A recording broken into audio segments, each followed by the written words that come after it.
em matemática, na prova de biologia.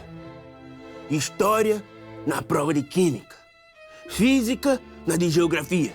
Arte, na prova de inglês e espanhol. Interpretação de texto em todas as disciplinas e ainda tem que fazer uma redação. Ainda querem que eu seja bem-humorado? Ah, vá.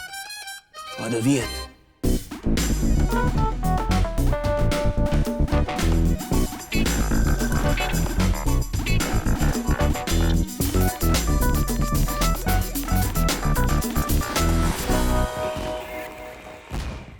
Hora do Enem no ar, hoje é dia de matemática. Lembrando que a gente também tá online, é só acessar tvescola.org.br ou nosso canal no YouTube, youtube.com/tvescola. Aproveita e se inscreve.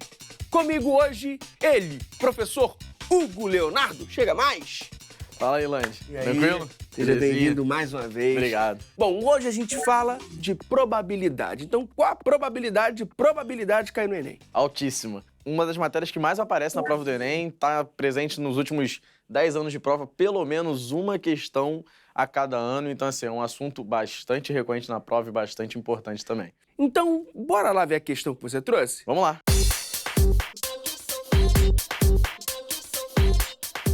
Já tá aí, questão 149 do Enem de 2017, caderno azul, primeira aplicação. O problema, ele fala o seguinte: a figura ilustra uma partida de campo minado. O jogo presente em praticamente todo o computador pessoal. 4 quadrados em um tabuleiro 16 por 16 foram abertos.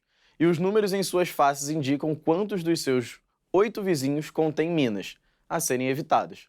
O número 40 no canto inferior direito é o número total de minas no tabuleiro, cujas posições foram escolhidas ao acaso, de forma uniforme, antes de se abrir qualquer quadrado. Em sua próxima jogada, o jogador deve escolher, dentre os quadrados marcados com as letras P, Q, R, S e T, um para abrir, sendo que deve escolher aquele com a menor probabilidade de conter uma mina. O jogador deverá abrir o quadrado marcado com a letra, e aí as alternativas P, Q, R, S e T. Ele deixa muito claro, né, no enunciado, que aqueles numerozinhos 2, 1, 3 e 4 são a quantidade de bombas que tem presentes nos 8 vizinhos né, do meio da letra. Então, por exemplo, se a gente pegar a situação do Q, você tem lá o Q, e aí em cima do Q ele abriu, tem um 1. Aí tem aqui 1. E aí aqui tem o quadradinho, quadradinho, quadradinho, certo? Tem o outro aqui, um outro aqui, um outro aqui e um outro aqui. Beleza. Beleza? Tranquilo? E aí a gente tem, então, 3, 6 e 7, 8, né? Então, a gente quer saber, quando a gente abre esse 1, significa dizer que no meio desses carinhas aqui tem uma bomba. No caso das outras figuras, né? Quando você tem aí o P, o T e o S, a pergunta em geral do problema é, por exemplo, vamos olhar para o S, que tem 4. Tem S, em cima tem 4, beleza? Aí você tem um quadrado aqui, um aqui, um aqui, aqui, aqui, aqui, aqui. Significa dizer que dentre esses carinhas aqui, existe 4 bombas. Então vamos pensar no conceito de probabilidade. O conceito de probabilidade, ele é definido, né, por casos favoráveis, dividido, né, Sim. pelos casos totais. Na nossa questão, em geral, quando a gente olha para o Q, você sabe que o Q, ao redor dele, tem 8 casinhas. Certo. Nessas 8 casinhas, você tem uma bomba. Certo. Então, qual é a probabilidade de você abrir uma dessas casas e ter uma bomba? Bem, eu tenho 8 possibilidades. Sim. Dentre essas 8, ou seja, os meus casos totais são 8 possibilidades. Certo. Dentre essas 8, eu tenho uma dessas 8 que tem bomba. Certo. Então, a probabilidade de eu tirar uma bomba no Q é de 1/8. Então, isso aqui a gente está se referindo a Q. Tudo bem? Beleza. Se a gente olha, por exemplo, para o S, você tem 8 possibilidades Sim. e 4 bombas nessas 8 possibilidades. Então, os seus casos totais continuam 8, né? São 8 vizinhos.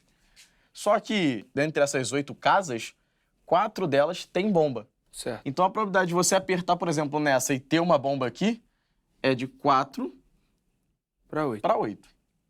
Basicamente, 1/2, né? 50% de chance de você apertar aqui e ter uma bomba. Certo. Tranquilo? Tranquilo. E aí, se o aluno entendesse essa interpretação, ele já conseguiria eliminar de cara as possibilidades da resposta ser S, T e P. Sim. Por quê? Porque o Q, ele já é um oitavo. É 1 para 8. Certo. Quando a gente olha para o P, é 2 para 8. Quando você olha para T, é 3 para 8. E S é 4 para 8. Ou seja, já são valores maiores do que Q. Certo. Tranquilo? Só que ainda você não pode falar que a resposta de fato é Q. Tranquilo? Porque tem o R ali, né? Porque ainda tem um R. Então, assim, o aluno ele tem que tomar um cuidado, porque às vezes ele vai olhar para o Q e vai falar, ah, então é Q a resposta. Mas você tem que tomar um cuidado, porque ainda tem uma última letra que você tem que avaliar no problema. Tranquilo? Beleza? Agora a gente vai tomar cuidado e avaliar o R. Então, olhando aí para R, tem essa casa, essa, 8 vizinhos, e a gente quer saber qual é a probabilidade de ter bomba aqui. Tranquilo? De você, na verdade, apertar o R e a bomba estar em R. Uhum. Porque, por exemplo, a probabilidade de apertar em Q e a bomba estar em Q é de 1/8. Uhum. Agora, a probabilidade da gente apertar em R e a bomba estar em R, a gente não sabe. No enunciado, ele fala a respeito de 40 bombas. Essas 40 bombas a gente vai ter que usar para alguma coisa. Em enunciados do Enem, quando ele te deu uma informação que você não usou ainda, é porque, de alguma forma, aquela informação vai ter que usar na hora da Faz solução. sentido. Ela tem que fazer algum sentido. E aí você se pergunta, bem, ele me deu 40 bombas, mas, pô, para que eu vou usar essas 40 bombas? Se a gente parar para pensar, ao redor de S tem 4 bombas. Ao Certo. redor de T tem 3 bombas, de P tem 2 e de Q tem 1. Certo. Então, a gente já tem aí no mapa aparecendo 10 bombas.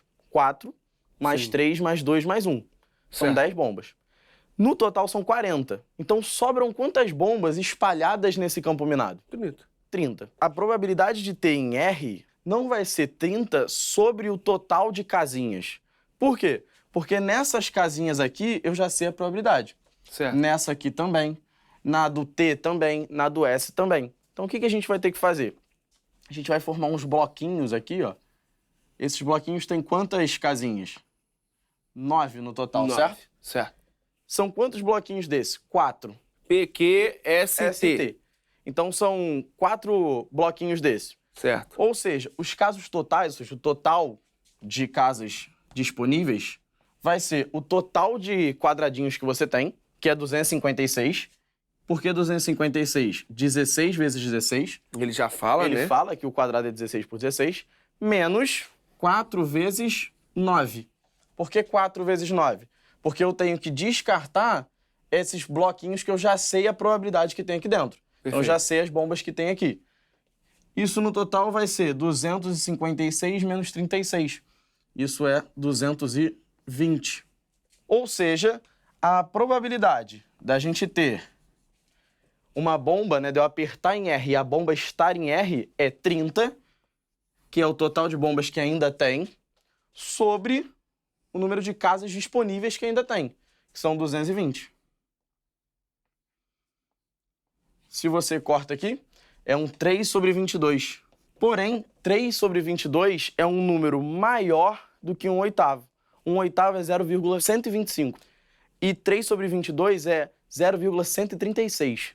Então, como essa probabilidade aproximadamente é 0,125 e essa probabilidade é 0,136, então a probabilidade de menor, né? Como ele quer que a gente escolha o que tem a menor probabilidade, o que tem a menor probabilidade seria quem? Seria o Q. E aí, por conta disso, a resposta fica na letra bravo. B. B. B de bravo. Isso. Perfeito, professor.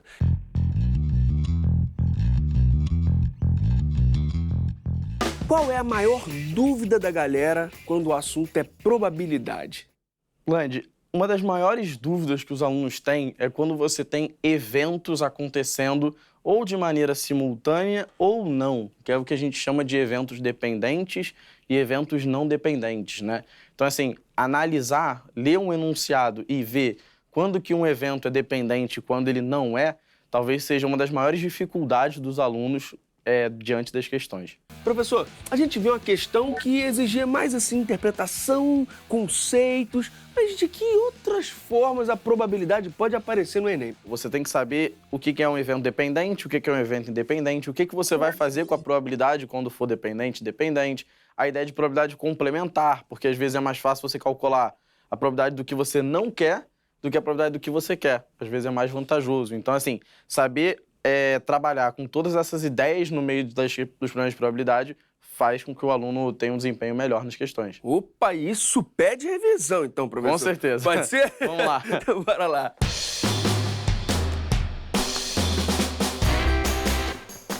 Bem, eu deixei separadinho aqui para a gente entender um pouquinho eventos dependentes, eventos independentes, o que a gente faz com as probabilidades.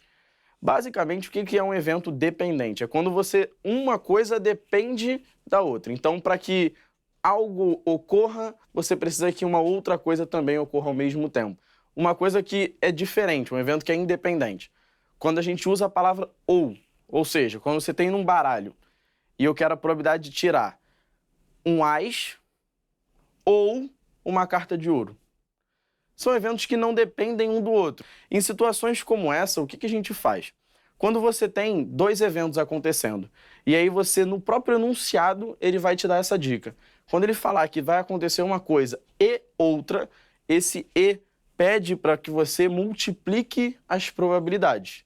Quando no enunciado ele falar para você no enunciado um evento ou outro, esse ou quer dizer soma. Então ele vai pedir para que você some as probabilidades. E a ideia de probabilidade complementar é uma ideia muito importante, é uma dica muito, muito legal, que é o seguinte: a gente escreve P mais P barra é igual a 1.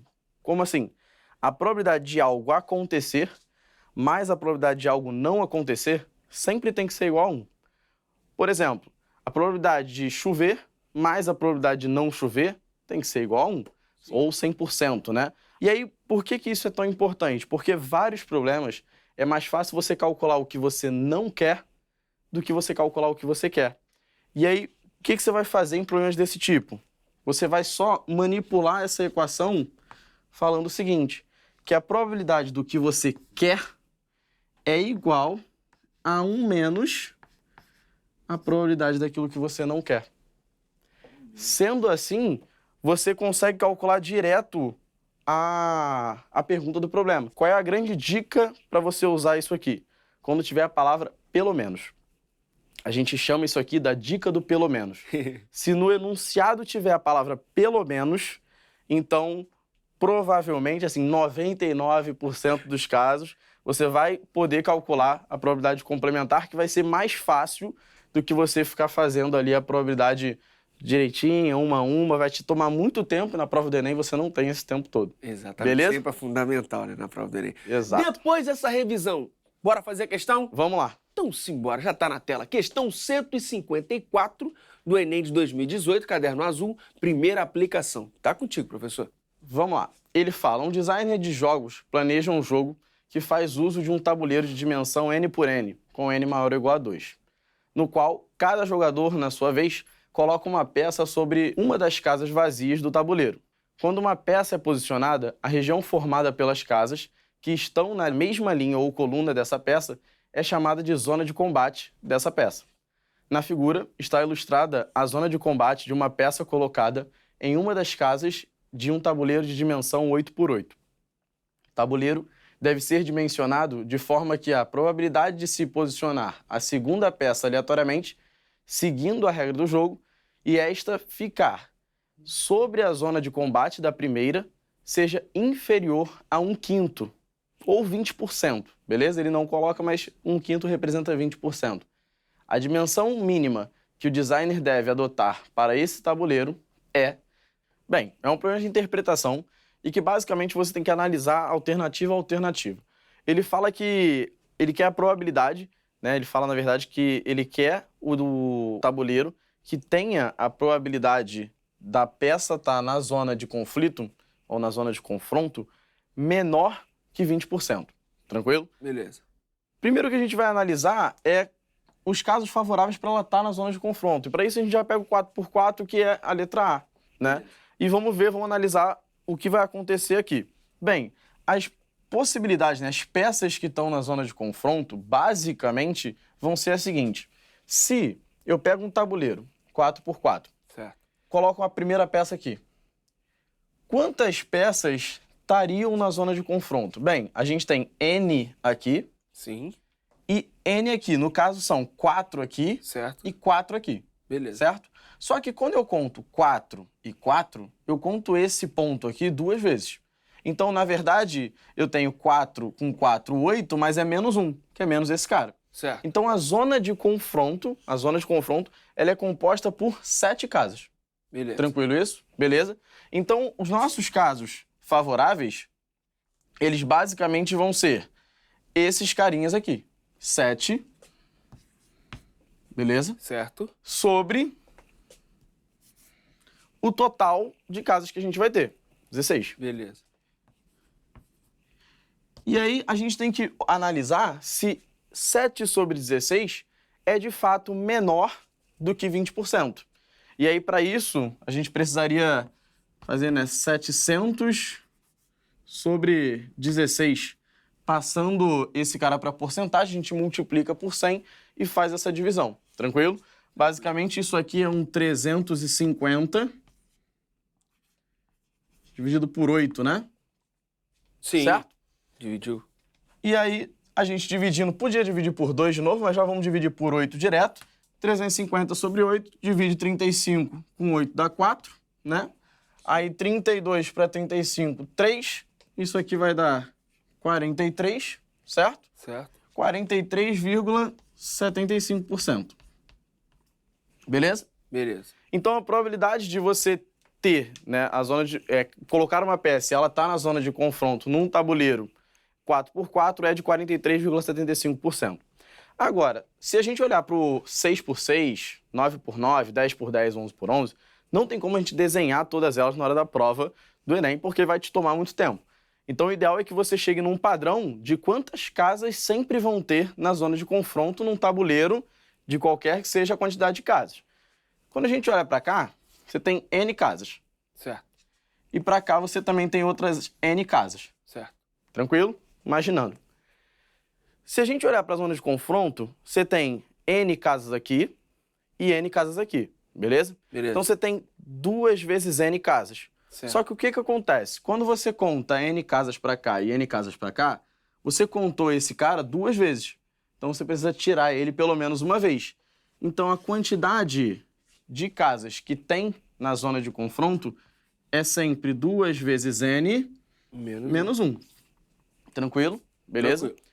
E a partir daí, a gente vai analisar a letra B, a letra C, a letra D, a letra E, e ver qual delas é o gabarito de fato do problema. Lembrando que ele quer que a probabilidade seja menor que 20%. Tranquilo? Certo. Na letra B, ele fala de um tabuleiro 6x6. Tranquilo? Beleza. Bem, num tabuleiro 6x6, o que acontece? Os casos favoráveis, ou seja, a quantidade de casas que tem numa zona de confronto, vai ser 2 vezes o N. O N sempre é o número de lados. Certo. Então, 6 menos 1. Dividido pelo total de casas que você tem. 36. Beleza? 2 vezes 6 dá 12. Menos 1 dá 11. 11 sobre 36. Certo. Beleza? Isso, em porcentagem, é aproximadamente 30%. Show? Tranquilo, beleza? Tranquilo. A próxima opção é 9x9. Aí a gente vai analisar aqui 9x9. 9x9, a quantidade de casas na zona de conflito é 2 vezes 9 menos 1. Então é 2 vezes 9 menos 1 sobre o total. No caso agora, 81 casas. Certo. Isso aqui vai ser 17 sobre 81, que em porcentagem é aproximadamente 20,9%. Só que o problema aqui é que seja inferior a 20%. Então, assim, já é quase que um spoiler que a resposta está chegando. Sim. E aí a gente vai olhar para o gabarito da letra D, 10 por 10. Quando a gente olha para um tabuleiro 10 por 10, você tem que a quantidade de casas na zona de confronto é 2 vezes 10 menos 1 sobre a quantidade total, que é 100. 20 menos 1, 19. 19 sobre 100 vai dar quanto? 19%, que de fato é um número menor que 20%. E aí, se você olhar para o 11 por 11, que é a última alternativa, você tem aí que a quantidade de casas na zona de confronto é 2 vezes 11 menos 1 sobre 121. Isso é 21 sobre 121. Certo. É aproximadamente 17%. Que também é menor do que 20%. E aí você pode pensar, bem, então eu vou ter 2 gabaritos nesse problema. Não, porque o enunciado, ele fala para você a dimensão mínima que o designer deve adotar para esse tabuleiro é, ou seja, a dimensão mínima é o quê? 10 por 10. Essa aqui não é uma dimensão mínima, essa é maior do que 10 por 10, né? Certo. Então a menor dimensão possível seria a 10 por 10, que é que está no gabarito da letra D. D. Isso. Show de bola. Leitura atenta nessa questão é tudo, né? É um problema difícil, é um problema que você tem que interpretar ele muito bem para conseguir resolver aí de maneira tranquila na hora da prova. Perfeito, perfeito. Então, reforçando o gabarito, letra D. D.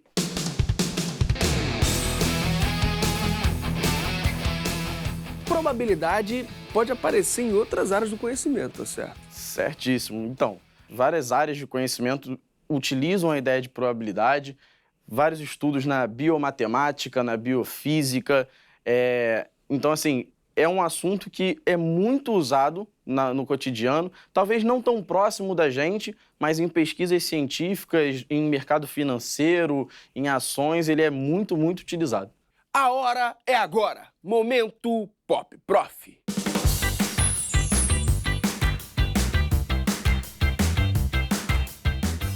Professor, a ordem dos fatores não altera o produto.